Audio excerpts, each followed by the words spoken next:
Everything is fine, your bills are paid, your relationships are stable, nothing is technically wrong, and yet there's this quiet ache sitting in your chest that you can't explain. You look at your life and it checks out, but something inside you doesn't.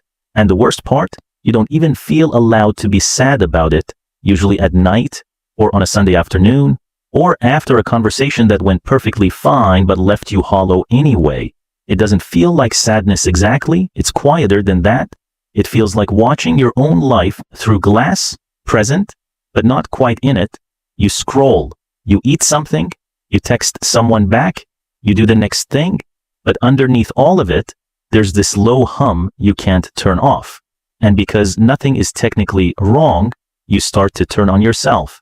Maybe I'm ungrateful, maybe I'm just dramatic, maybe there's something broken in me that good things can't fix.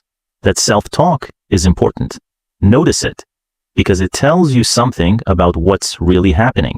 Not in your circumstances, but in your nervous system. It's called anhedonia, and it's not a character flaw.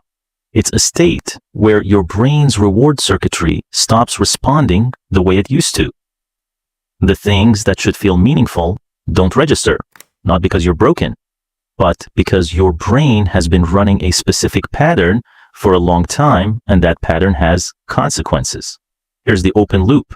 Why does a brain that has everything it needs stop feeling anything? We'll get there. Before we go deeper, let's be honest about something. The feeling you have isn't evidence that your life is wrong.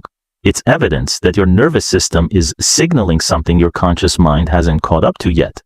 The brain doesn't send emptiness as punishment. It sends it as information. Numbness is often the last defense mechanism before something true tries to surface. Think of it like this. Emotional pain has volume, and when the volume has been turned down for too long, through busyness, through performing okayness, through not asking hard questions, the whole signal goes quiet, not gone, just muted. You're not broken. You've been busy surviving a life you haven't yet had space to actually feel. Here's what's happening in the brain. Your brain runs on a neurotransmitter called dopamine, but not in the way most people think. Dopamine isn't a pleasure chemical, it's the anticipation chemical. It fires when you're moving toward something meaningful, when there's a gap between where you are and where you want to be, and you believe the gap is closable. But here's what happens when life becomes stable but unfulfilling. The gap disappears. Not because you've achieved everything, but because you've stopped consciously wanting anything. You've optimized your life for safety and smoothness, and your brain, which evolved to pursue, to grow, to reach, has nothing left to reach toward. The metaphor is this. Imagine a river with no current. The water is still there, clear even, but it isn't going anywhere. That's anhedonia, not drought, stillness, and the simple mental model that explains it. Meaning equals direction plus connection plus growth. Remove any one of those three, and the emotional signal drops. Most people living fine lives have quietly let one of these slip away, without realizing it's the exact thing their brain needs to feel alive.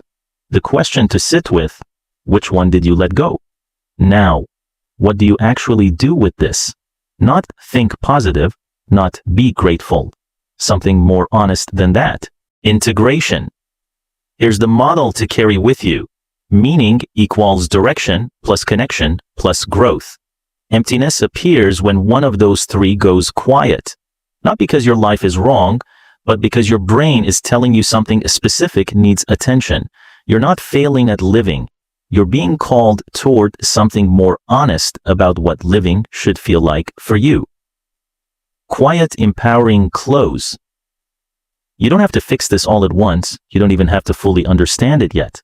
But now you know that quiet ache isn't emptiness without meaning. It's meaning waiting to be chosen again. And the fact that you're still listening, still asking these questions instead of just scrolling past, says something true about you. You're not someone who wants to just get through life. You want to actually be in it. That's not a problem. That's a beginning. Step 5, rebuild your sense of authorship. This last one sits underneath all the others.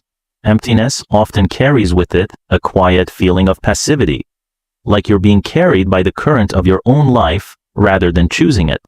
Psychologically, this is about locus of control, the degree to which you believe your actions shape your outcomes.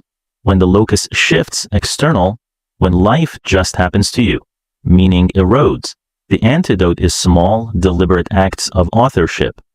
One decision per day made entirely for your own reasons, not for appearance, not for others, just because you chose it. The brain registers even small choices as evidence of agency, and agency is the foundation that meaning is built on. Step 4. Grieve what the fine life cost you. This one is rarely said, but it's important. Sometimes the emptiness is an absence of good things. It's unprocessed grief for paths not taken, versions of yourself that were slowly edited out to keep life smooth. Psychologists call this disenfranchised grief, loss that doesn't get acknowledged because nothing bad technically happened. You chose the stable job. You stayed in the relationship. You said yes to the responsible thing. Those were real choices, and real choices mean real doors that closed. Your brain is still holding the weight of those doors. Letting yourself quietly mourn what didn't happen isn't weakness. It's emotional accuracy. In real life, write a letter to the version of you that went a different way. You don't have to send it anywhere. Just write it. Step 3. Reconnect to people, not content. Emptiness deepens in isolation, even the kind of isolation that looks like being surrounded by people. There's a difference between social contact and felt connection. The brain's social reward system, driven largely by oxytocin, requires moments of real vulnerability, real attunement, real being seen. Scrolling doesn't do it. Texting doesn't quite do it. Even pleasant conversation often doesn't do it. What does?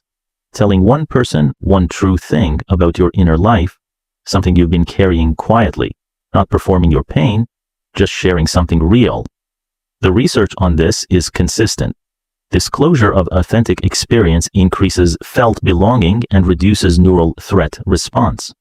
In real life, this is a conversation that starts with, "I've been feeling something I haven't really talked about." Step 2. Reintroduce uncertainty in a small, chosen form. This sounds strange, but stay with it.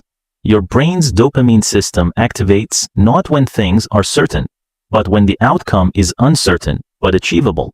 That's why novelty feels activating. That's why challenges wake something up. When life is too predictable, even comfortably so, the reward system goes quiet. The fix isn't chaos.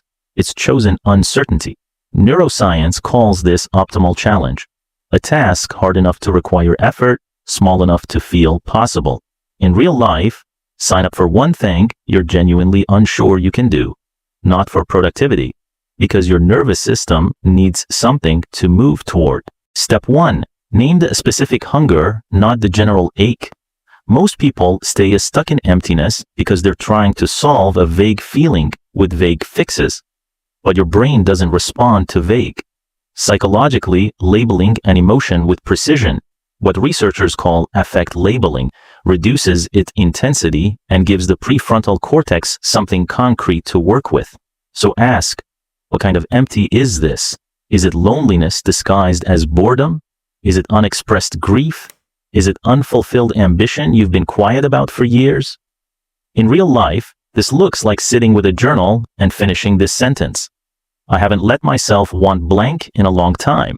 One honest answer, that's the start.